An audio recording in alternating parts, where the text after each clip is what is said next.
Salut à tous! Donc là, ce soir, je vous fais un petit topo de mes installations parce que à chaque fois vous me demandez, j'ai fait des tours de serre pendant les lives, donc vous n'êtes pas forcément là. Donc là, je vais vous faire un tour de serre pour vous présenter un peu la pépinière. Donc déjà, on va partir sur l'installation, c'est un tunnel hors gel. Donc il est chauffé à 2-3 degrés, mais cette année j'ai changé, j'ai chauffé plutôt à 5 degrés parce que j'avais trop de pertes sur certaines plantes, surtout au niveau des Pinguicula mexicaines. Donc j'ai un peu augmenté la température d'hiver. Donc l'hiver maintenant je suis à minimum 5 degrés. Je vous montrerai le système de chauffage par la suite, mais maintenant nous sommes à 5 degrés suite à trop de pertes au niveau des plantes. Donc c'est un tunnel, il fait 120 mètres carrés. Donc sur le milieu, comme vous voyez derrière moi, comme on y est, on a les pieds-mères de Sarracenia, donc il y en a à peu près 100, 160 pots, je crois. C'est pas 160 variétés, c'est 160 pots. Il y en a deux ou trois, ça dépend par variété, donc ou une seule. Donc je pense qu'on est à 120 variétés pour le Sarracenia. Donc Sarracenia sur le milieu, sur les côtés, les autres tablettes, on a les petits Sarracenia divisés, on a du Sarracenia, on va dire semi en mélange en petit pot de neuf pour les marchés amateurs. Et sur l'autre partie, on a la partie couche chaude avec les dionnées en bout. Donc je vais vous montrer tout ça. Donc c'est rien de vraiment extraordinaire, c'est juste un tunnel hors gel et peut-être par la suite, on va réinstaller des nouvelles installations tropicales. Ce sera sûrement pour l'année prochaine. Mais pour l'instant, à l'heure actuelle que je vous parle, on n'a que le tunnel, euh, on va dire Sarracenia Dionée en grande partie. En ce qui concerne la serre chaude qui me sert de semis, pour tout ce qui est semis et bouturage. Donc là, pour l'instant, maintenant on est presque fin avril, donc il n'y a plus qu'un seul panneau qui est en route pour les derniers semis. C'est un panneau qui fait, donc la largeur c'est 120 cm et c'est des panneaux de 2 mètres. La couche fait 8 mètres de long, donc elle possède 4 panneaux. En général, en tout début, en fin février, on va dire qu'elle tourne à 6 mètres de long par 120 cm pour tout ce qui est semis. Donc dedans, j'ai pas que les semis de plantes carnivores, j'ai aussi les semis de légumes pour ma partie maraîchage. En ce qui concerne cette couche, donc elle est complètement fermée par planche, coffrée sur les tours et fermée sur le dessus. Elle a un thermostat qui est entre 16 et 18 degrés en général. Et sous les bacs, on a un tapis chauffant par câble qui consomme 300 watts au mètre carré. Donc ça permet de, même si j'ai une serre qui est hors gel, si je lui demande 20 degrés, en 5 minutes j'ai les 20 degrés dans les couches. Ça va pas mettre un quart d'heure à chauffer. Si jamais il y a une petite perte de chaleur, ça a du mal à chauffer. Là, on est sûr de la chose, ça va chauffer la couche en ayant toujours une température stable. Parce que si on commence à avoir une couche qui va chauffer, on va dire 18 degrés quand les nuits sont à 10 degrés, et puis après on va commencer à avoir 14 degrés parce qu'elle a du mal à chauffer, parce qu'on est sur 5 degrés. Donc là, quand vous êtes à 300 watts du mètre cube, du mètre carré, pardon, en général, là, il n'y a pas de souci de chauffe. Après, au niveau de la hauteur, c'est une hauteur de planche. Donc ça fait à peu près, allez, on peut aller jusque 20 à 30 cm de haut. Moi, j'ai pas encore essayé avec une hauteur plus importante. Parce que là, à mon avis, en tapis chauffant, ça va être un petit peu galère de chauffer une partie un petit peu plus haute. Ou possible, mais avec des variances de température trop importantes suivant la température ambiante autour de la couche. Donc là, en général, je fais mes boutures de Dionée dedans. J'ai fait les Smith Biblis, les Smith Sarracenias, de Biblis aussi que je sème, le Drosophilum, et tout ce qui va être Drosera. En ce qui concerne les Smith Sarracenia, vous allez peut-être me dire, vaut peut-être mieux attendre un petit peu pour semer. Moi, ce que j'aime bien semer dans les couches comme ça, les Sarracenia de bonheur, c'est qu'on va avoir un pot qui va être rempli de plantules. En général, ça germe très facilement. C'est pas comme quand on va semer en, quand on va semer directement des terrines après le mois d'avril, où c'est que les températures ne sont plus très stables, on aura des germinations un petit peu aléatoires. Le système de thermostat qui me permet de régler à la température que je désire. Donc là, je suis sur 14 degrés parce que maintenant, vu que les températures, on va dire, de la journée sont assez élevées, il n'y a plus forcément besoin d'apporter énormément de température sur la nuit. Donc là, c'est quelques boutures qui ont été faites il y a un mois. C'est de la bouture de division de pseudobulbes. En ce qui concerne la partie Dionée, tout est placé en pot de carré 14 par 14 par 14 de haut. N'importe quelle variété sera placée dans ces pots-là. C'est juste une question d'esthétique et pour moi ça me permet d'avoir en général 5 pieds par pot. Donc en général par variété je peux avoir 2 à 3 pots suivant si les pousses sont plus ou moins longues pour produire plus rapidement du bouturage.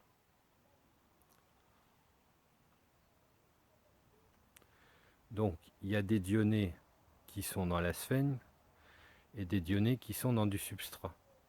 C'est comme je disais, il y a quelques Dionnées qui ne supportent pas d'être en substrat, soit parce que l'été la température augmente trop vite dans le substrat, soit elles végètent. Donc chaque plante qui végète, il faut toujours trouver une solution. Dans les Dionnées, nous effectuons pas mal de semis. Et des fois dans les semis, on a des Dionnées qui ressortent un peu de l'ordinaire. Donc là, on a 4 pieds de Dionnées pom-pom. Ça fait un an maintenant que je l'ai qui reste à peu près stable. Donc c'est le principe aussi des semis. On arrive à sortir de nouveaux cultivars. Donc là, une partie des Dionnées prévues pour le site, que je rappelle exotique.fr, tout est dessus. Chaque stock est répertorié, donc ça nous permet de savoir où c'est qu'on en est avec le stock de Dionnées. Et chaque nouvelle Dionée remis en godet est rajoutée au stock du site. Pour l'arrosage, donc, j'ai installé un réseau enterré à partir du puits. On a un puits qui fait une dizaine de mètres. Et donc le puits est enterré avec une pompe de relevage et une pompe plus ou moins surpresseur pour renvoyer dans les serres. Donc il y a 2 systèmes de pompes qui renvoient sur le réseau extérieur et de la serre. Donc sur l'installation de la serre, on a toujours prévu un tuyau d'arrosage pour les parties à arroser à la canne d'arrosage. Mais de l'année dernière, j'ai fait installer le système de thé avec petite vanette, ce qui permet d'avoir installé un tube de PE qui part dans la serre. Et chaque PE a été percé avec une bague et une vanette. Et chaque bac permet d'être alimenté par son propre système d'arrosage. Donc chaque bac a sa petite vanette, c'est individuel, qui concerne une nouvelle installation que j'ai mis cette année en place. C'est une cuve de 1000 litres, hein, comme tout le monde trouve sur palette. Donc c'est une cuve de 1000 litres qui est remplie. Dedans, il y a simplement une pompe d'arrosage. C'est une pompe d'arrosage que j'avais acheté chez Lidl. Donc pour vous dire, c'était une pompe qui valait 30 €. Donc c'est qu'on peut relier un tuyau d'arrosage dessus et qu'on peut immerger soit dans un puits, soit dans les citernes. Donc j'ai fait le système avec la pompe toute simple, avec un flotteur pour arrêter quand il n'y a plus d'eau dans la cuve. C'est une sécurité pour pas qu'elle tourne dans le vide. Ça part en tuyau de 16. Et pour, je l'espère cette année, un petit peu freiner le problème des canicules, j'ai simplement piqué des tiges avec vaporisateur. Donc ça, je l'ai trouvé chez Gardena. Ça se trouve dans toutes les jardineries. Avec juste un système de buse. Donc c'est un petit peu, là on en revoit une. Là on en a une autre. Donc voilà, c'est un petit peu pour faire baisser la température, on va dire, l'été. Donc il sera relié sur minuterie et non sur hygrostat, parce que le problème des hygrostats, c'est que la serre ne sera pas forcément à l'hygrométrie désirée, et le problème c'est que la serre risquerait de tourner toute la journée en pluie non-stop. On a une petite partie Sarracenia, il y a des hybrides mélangés, des pots sans étiquette. Donc ce sont des plantes qui partent sur les marchés aux plantes du mois de mai ou à l'automne, au mois de septembre. Donc c'est des gros pots, c'est des pots de 12 ou des pots de 10,5. Donc là on est sur la partie des dionnées. Les dionnées qui partent pour les marchés, pareil, de printemps. Là je vais être sur une partie un petit peu mélange. Donc on peut voir du stylidium, du drosophilum. Les pots blancs, c'est le biblis.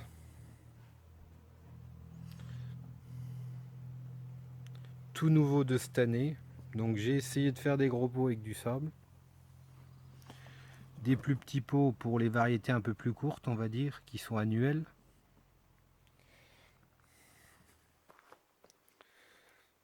Et de Rosera. On se retrouve sur une tablette avec un peu plus de 1000 pots de petites Sarracenia pots de 9. C'est des Sarracenia exclusivement réservés au marché. Pour les personnes, pareil que les dionnées, qui ne sont pas forcément dans la plante carnivore, mais qui veulent des Sarracenia. Ils nous les prennent pour faire des plantations de bassins, des pots sur les terrasses. Et moi j'utilise la tourbe blonde Avita Baltique, quelque chose de très basique, il n'y a pas besoin de chercher. En 150 litres, on trouve ça dans toutes les jardineries, je suppose. Trap Monopoly. Trap shit.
exotique.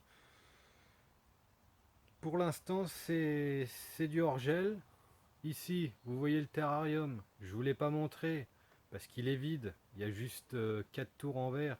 Il n'y a rien d'intéressant. Donc c'est un terrarium qui fait 2 mètres par 1 mètre que je vais transformer en... Je suis en train de chercher la meilleure façon de le chauffer. Parce que comme c'est une partie haute, je pensais faire la même chose que les couches, mais j'ai peur que ça chauffe pas assez. Que ça galère un petit peu à avoir la température. Donc, dans ce terrarium, quand j'aurai trouvé la solution du chauffage, je vais installer tout ce qui est Drosera tropicaux, les sœurs d'Australie, Prolifera, les Utricularia épiphytes et les Janlicea. Partie extérieure où il y aura sûrement l'année prochaine une nouvelle serre pour la partie tropicale au niveau de Nepenthes.